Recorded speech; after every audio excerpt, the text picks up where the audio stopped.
Y yo quiero que reflexionemos por un momento.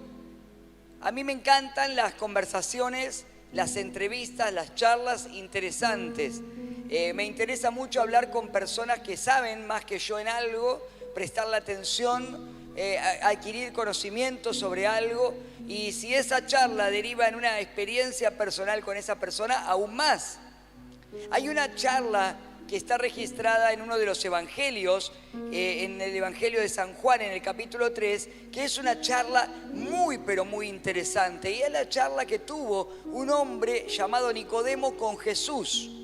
Un hombre que era de los religiosos del tiempo en el que Jesús vino, de los fariseos, gente que seguía la Torá, seguía la ley de Moisés, seguía los mandamientos del Antiguo Testamento, pero al extremo tal que le habían agregado un montón de normas más y tenían una gran carga porque todo el pueblo cumple esos mandamientos y las normas que habían puesto sobre los mandamientos, y eso hacía que mucha gente se sintiera oprimida y cargada porque nunca, la vara era tan alta que nunca la podían cumplir, ni siquiera ellos, aunque delante del pueblo se mostraban como muy espirituales, pero Jesús muchas veces los confrontó y les dijo: ustedes se muestran de una manera, pero actúan de otra cuando nadie los ve, pero yo sí los veo, el Padre los ve.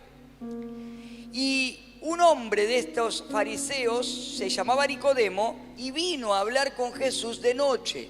Seguramente porque sentía la presión de que otros lo miraran. No es solamente que hoy hay bullying, sino que en ese tiempo también lo había. Y seguramente se hubiera sentido presionado por la gente que estaba con él, y qué dirían y qué pensarían de este hombre, cómo va a ir a hablar con Jesús, que era a los que ellos se oponían. Pero algo había despertado el interés en este hombre por Jesús. Y él vino a hablar con Jesús de noche, y Juan nos narra parte de ese diálogo y dice en San Juan capítulo 3 versículo 1: había un hombre llamado Nicodemo, un líder religioso judío de los fariseos. Una noche fue a hablar con Jesús. Rabí, le dijo, todos sabemos que Dios te ha enviado para enseñarnos. Las señales milagrosas que haces son la prueba de que Dios está contigo. Jesús le respondió: te digo la verdad, a menos que nazcas de nuevo, no puedes ver el reino de Dios. ¿Qué quieres decir?, exclamó Nicodemo. ¿Cómo puede un hombre mayor, un hombre viejo, un hombre grande, adulto, volver al vientre de su madre y nacer de nuevo? Y Jesús le contestó: te digo la verdad, nadie puede entrar en el reino de Dios si no nace de agua y del Espíritu. El ser humano solo puede reproducir la vida humana, pero la vida espiritual nace del Espíritu Santo. Así que no te sorprendas cuando digo: tienen que nacer de nuevo. El viento sopla hacia donde quiere, de la misma manera que oyes el viento, pero no sabes de dónde viene ni a dónde va. Tampoco puedes explicar cómo las personas nacen del Espíritu. ¿Cómo es posible todo esto?, le preguntó Nicodemo. Y Jesús le contestó: ¿tú eres un respetado maestro judío y aún no entiendes estas cosas? Te aseguro que les contamos lo que sabemos y hemos visto, y ustedes todavía se niegan a creer nuestro testimonio. Ahora bien, si no me creen cuando les hablo de cosas terrenales, ¿cómo creerán si les hablo de cosas celestiales? Nadie jamás fue al cielo y regresó, pero el Hijo del Hombre bajó del cielo. Y así como Moisés levantó la serpiente de bronce en un poste en el desierto, así deberá ser levantado el Hijo del Hombre, para que todo el que crea en él tenga vida eterna. Pues Dios amó tanto al mundo que dio a su Hijo único, para que todo el que crea en él no se pierda, sino que tenga vida eterna. Dios no envió a su Hijo al mundo para condenar al mundo, sino para salvarlo por medio de él. Qué hermoso diálogo, del cual vamos a extraer algunas cositas, porque es muy rico y tendríamos mucho tiempo para hablar y analizar. Pero este hombre viene a Jesús con inquietudes, y Jesús le habla de cosas espirituales. Jesús le habla de nacer de nuevo. Por eso la reflexión de hoy se llama Nacidos de Nuevo. Por eso los hermanos en la fe, amigos, familiares, hoy que se bautizan son personas nacidas de nuevo. ¿Y qué es esto de nacer de nuevo? no es lo externo. Nicodemo vino como piensa mucha gente. Nicodemo vino como piensa la mente que se basa en la religión, en la religiosidad, en lo que se ve, en lo que se toca, en las señales externas. Él le dijo, mirá, él evidentemente reconocía que Jesús era quien decía que era, pero no había creído realmente en él. Él lo reconocía naturalmente, él veía las señales que Jesús hacía. Él miraba lo externo, el entorno. Y muchas veces, si nosotros le preguntamos a la mayoría de las personas, te van a decir, sí, yo creo en Dios. Yo sé que Dios existe. Yo sé que Dios puede ayudarme. Yo sé que Dios puede sanar una enfermedad. Yo sé que Dios puede. Pero muchas veces miramos lo externo, buscamos lo externo. Y no es lo externo lo que cambia nuestra vida. Pensamos muchas veces que lo externo, si se resolviese, mi vida cambiaría. ¿Cuántos me siguen? Uy, si yo pudiera tener ahora, mira, alguien que me ayude y mañana en la cuenta del banco aparecieran tantos miles de pesos, pago todas las deudas antes de fin de año, ya está, se me solucionan todos los problemas. ¿Cuántas veces pensamos así? Si tuviera esa posibilidad, si me ganara ese premio y entonces con eso resuelvo todos los problemas.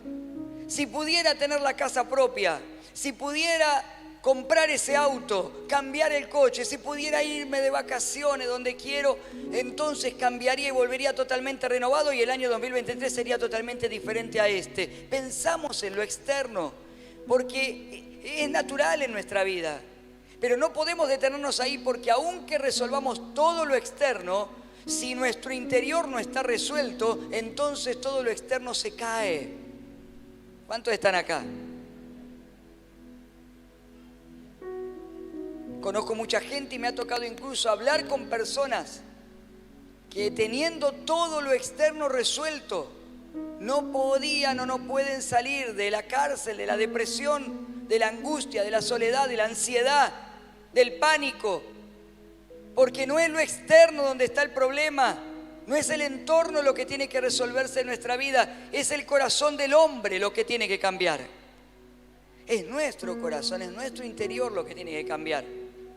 Si cambiamos desde nuestro interior, entonces todo lo de alrededor va a ir cambiando para mejor, pero va a ir acompañando el proceso que desde adentro Dios va haciendo para que podamos vivir una vida en bendición.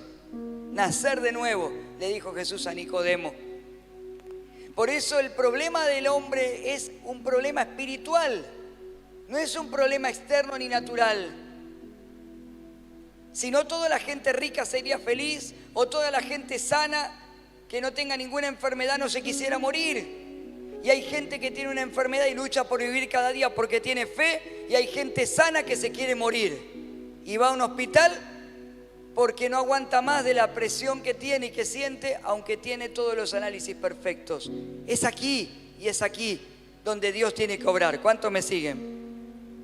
Porque el problema nuestro es el pecado, porque el pecado nos alejó de Dios. Por eso Jesús vino, siendo Dios, se hizo hombre para reparar el daño que el pecado causó. Por eso Jesús, cuando le habla a Nicodemo, un maestro judío que conocía la ley, y obvio, le habla de quién, de Moisés. ¿Y qué le dice? Así como Moisés levantó la serpiente en el desierto, así el Hijo del Hombre, Jesús, tendrá que ser levantado, porque iba a ser crucificado en una cruz. A la vista de todos fue crucificado para que trajera salvación a todos los que pusieran su mirada en él. Es que Jesús está citando lo que escribe allí en Números, el autor de Números en el capítulo 21, 8 y 9.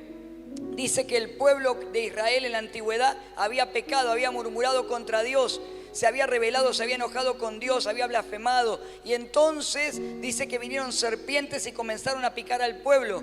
Entonces Moisés clamó, intercedió por el pueblo y le pidió a Dios que salve al pueblo de esa plaga.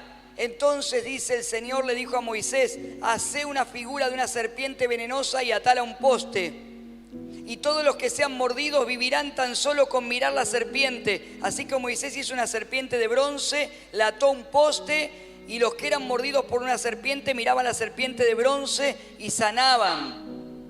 Jesús usa esa señal profética del Antiguo Testamento para mostrarle ahora a Nicodemo y a nosotros algo que tiene que ver con lo espiritual. Jesús vino para resolver las cosas. ¿Cuánto lo creen?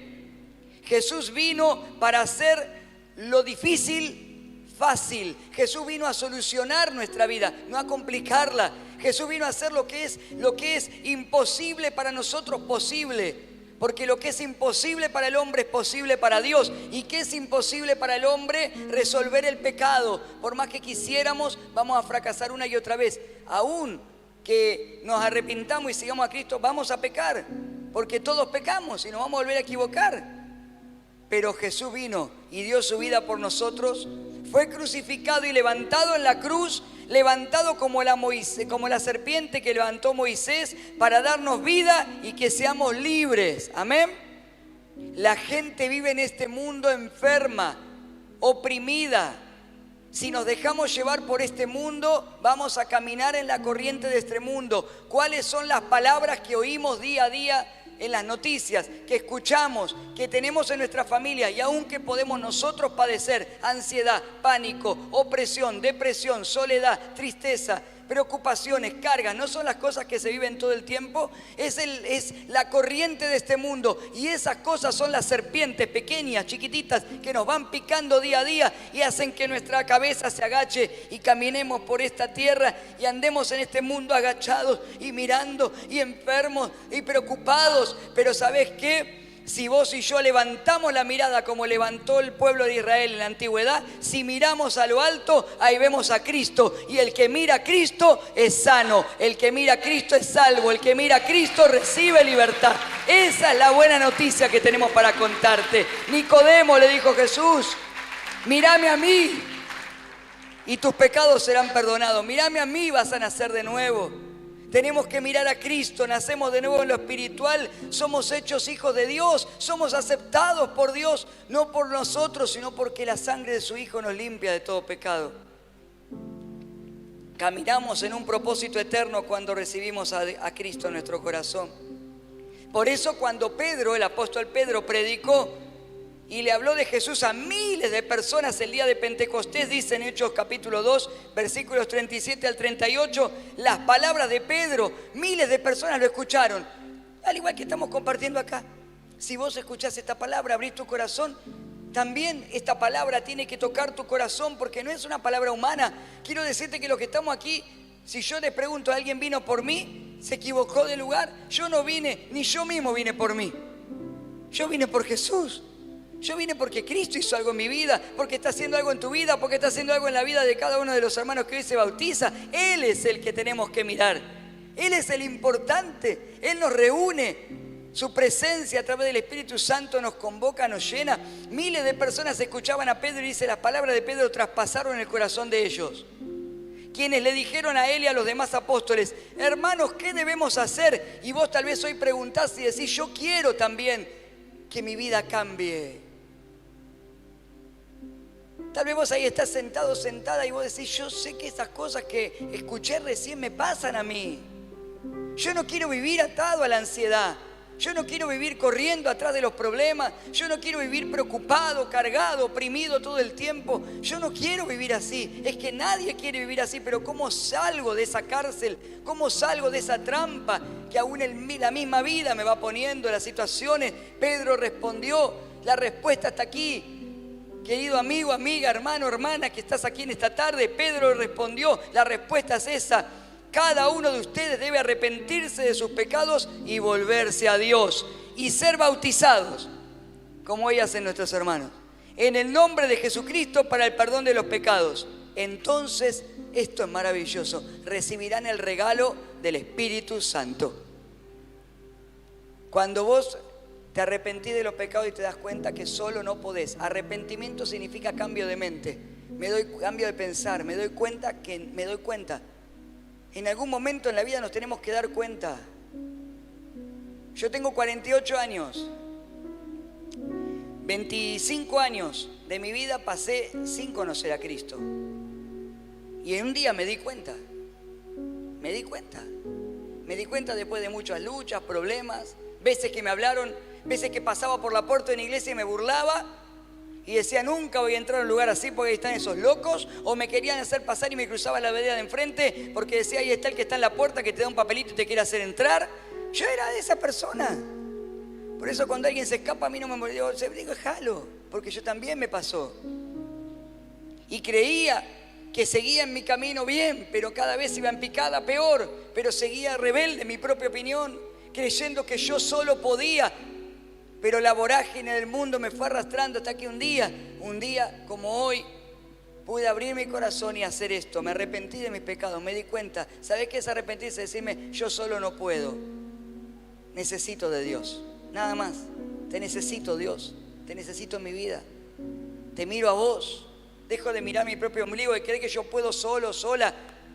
Y entonces me recibo a Cristo en mi corazón.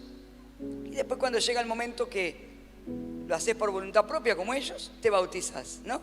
En agua, sumergido, como enseña la palabra, porque el bautismo significa eso, arrepentimiento. Cambio mi manera de pensar para que cambie mi manera de vivir. Voy a dejar atrás, por eso se simboliza la sepultura y la resurrección. Jesús nos promete eso, que si creemos en Él, todos vamos a morir. ¿Saben que todos vamos a morir? El tema es que los que creemos en Cristo tenemos una promesa, que vamos a ser sepultados, pero vamos a ser resucitados con Él. Y el bautismo significa eso, muerte y resurrección. Significa que hay una vida nueva, una vida vieja que queda atrás y nacemos de nuevo. Como el bebé sale del vientre de la madre, naciendo de nuevo a una nueva vida en lo espiritual. Una vida de fe, no perfecta, una vida de fe. Hermanos, se van a equivocar muchas veces, nos vamos a equivocar. Todos tus pecados son perdonados, todos nuestros pecados son perdonados cuando recibimos a Cristo, pero vamos a seguir metiendo la pata muchas veces. Y no porque seamos pecadores a propósito, digamos, ay, quiero pecar, no, pero te vas a equivocar porque somos seres humanos. Pero Jesús ha venido a traernos el regalo del Espíritu Santo. Y cuando recibimos a Cristo, el Espíritu de Dios, que Dios mismo vive en nosotros. Dios Padre, Hijo y Espíritu Santo, el Espíritu Santo. Él nos enseña, Él nos habla, Él nos cuida. Él nos hace experimentar que esto no es un cuento de hadas, sino que es una relación con Jesús. Nacer de nuevo es una experiencia personal. Nadie te lo puede contar, lo tenés que vivir. O te lo pueden contar y te van a hacer la invitación, como hoy te estoy haciendo, a que vos tengas esa propia experiencia personal.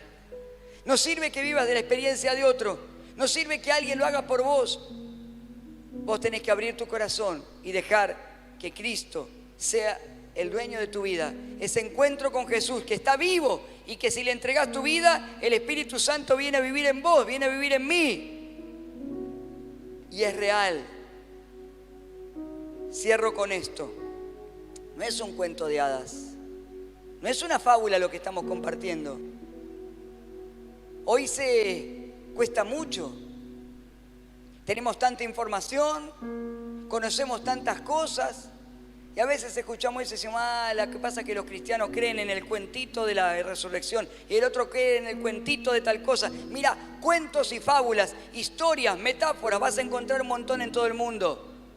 Pero el Evangelio no es un cuento, el Evangelio no es una historia inventada. El Evangelio es una buena noticia basada en hechos que ocurrieron y que están registrados, preparados y profetizados, es decir, anunciados en el Antiguo Testamento, cumplidos en el tiempo del Nuevo Pacto y con promesas y profecías que se van a cumplir aún hasta los tiempos finales, porque la Biblia comienza en el Génesis, en el principio creó Dios los cielos y la tierra, y termina con las revelaciones de los tiempos finales. Todo está escrito en este libro desde el principio hasta el final. 66 libros son la Biblia, escritos por diferentes autores de diferentes tiempos, de diferentes regiones, y todo tiene el mismo hilo conductor porque esos autores humanos siguieron la orden del autor divino, que es el Espíritu Santo de Dios. Él es el que ha escrito esto para nosotros. Y en el libro de los Hechos, en el capítulo 1, versículo 1 al 5, Lucas escribe y dice, Teófilo, que es un hermano en la fe, se llamaba así, bueno, hoy diríamos Juan, José, bueno, se llamaba Teófilo, en mi primer libro, te relaté todo lo que Jesús comenzó a hacer y a enseñar hasta el día en que fue llevado al cielo, después de haberle dado a sus apóstoles escogidos instrucciones por medio del Espíritu Santo. Durante los 40 días que sufrió y murió, Cristo se apareció varias veces a los apóstoles y les demostró con muchas, que dice, pruebas convincentes de que Él realmente estaba vivo.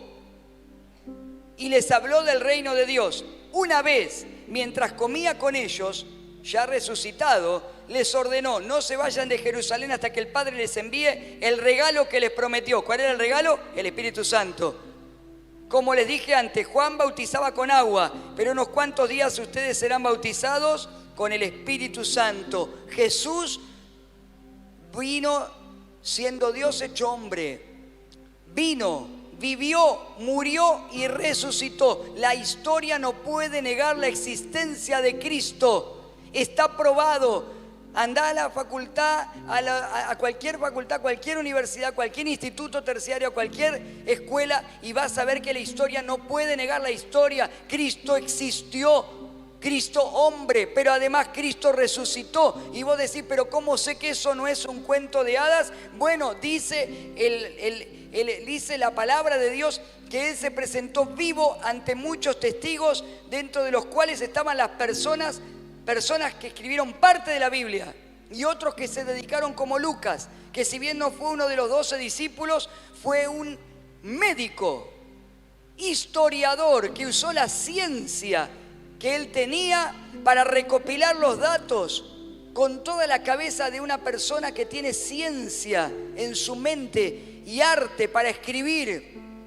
Recopiló datos, recopiló testimonios, recopiló pruebas convincentes. Entonces la Biblia también es una recopilación de pruebas convincentes. Y aquí tenemos varios abogados o abogadas, y saben que cuando hay un juicio y hay que demostrar un hecho, las pruebas deben ser convincentes. Y pruebas convincentes son, por ejemplo, documentos, datos históricos, lugares donde se puede inspeccionar, como gente que fue a ver la tumba de Jesús y la vio vacía y la contó y escribió y testificó. Y también otra prueba convincente es el testimonio de testigos oculares. Cuando ocurre un accidente se pregunta: ¿usted estuvo ahí? ¿Qué vio? ¿Qué dijo? La Biblia está llena de testimonios, pruebas convincentes que nos demuestra que no hubo una, sino muchísimas personas que hablaron con Jesús, que vieron sus milagros, que lo vieron morir en la cruz y que luego vieron la tumba vacía y comieron con Él, hablaron con Él y lo vieron levantarse de nuevo a los cielos y anunciar la buena noticia y ser encomendados a predicar que Cristo vive, que quiere cambiar tu vida, que tiene poder para sanar, para liberar, para perdonar pecados y para darnos vida eterna. Esa es la buena noticia. Amén. La Biblia tiene pruebas convincentes. Ahora quiero decirte algo. A Pedro le dijeron: la tumba está vacía. ¿Y Pedro qué dijo? Voy a ir a verlo yo, ¿o no? Y yo puedo decirte: Cristo vive. Y ahora está en vos, si vos querés aceptarlo en tu corazón y probar que esto es verdad. Nada más. Si vos abrís tu corazón y le recibís, Nicodemo le dijo Jesús: tenés que nacer de nuevo, de agua y del Espíritu. Nacemos humanamente como seres humanos. Todos venimos del vientre de una madre, pero tenemos que nacer de nuevo en el Espíritu, arrepentir nuestros pecados, recibir a Cristo y empezar una vida de fe y esperanza, sabiendo que tenemos vida eterna en el cielo y un propósito en la tierra. Por eso nos bautizamos y pasamos por el agua, y el Espíritu Santo vive en nosotros. Entonces, quiero invitarte en esta tarde, a los que ya la estamos recorriendo, que sigamos recorriendo esta aventura maravillosa de seguir a Cristo todos los días de nuestra vida. A los que hoy están dando este paso de fe en el bautismo, un paso importantísimo, maravilloso, como decía Nancy, hermoso, disfrútenlo, recuérdenlo. Y va a ser su testimonio para muchas personas más, para que muchos puedan creer. Y si estás acá por primera vez o te alejaste de los caminos de Dios, decirte que Cristo te ama. Que Cristo te ama, que está vivo. Probalo. Yo ya te hablé de Él. No puedo hacerlo por vos. Pero si abrís tu corazón en esta tarde, en este día, en este tiempo, si vos le das la oportunidad a Él de que sea el Señor de tu vida, si te arrepentís de los pecados y le dejás que Él te guíe, nada más, no es nada difícil. Mira qué fácil que lo hizo Jesús. Simplemente eso. Dice el Señor, te voy a dar un regalo. El Espíritu Santo. No lo externo, lo interno. No te voy a resolver el entorno, te voy a resolver tu interior. Y Jesús dijo, van a correr ríos de agua viva ahí adentro. Va a haber un agua fresca que va a refrescar tu interior. Va a sanar tu corazón, va a perdonar tus pecados. Arregla tu eternidad y resuelve tu propósito en esta tierra. Te va a dar un sentido para vivir, te va a dar la fuerza para que camines cada día y te va a dar la esperanza de saber que un día partirás y partiré de aquí a una patria celestial, donde dice la Biblia que no va a haber más llanto, ni tristeza, ni dolor, sino que podremos disfrutar de verlo a Él cara a cara y reinar con Él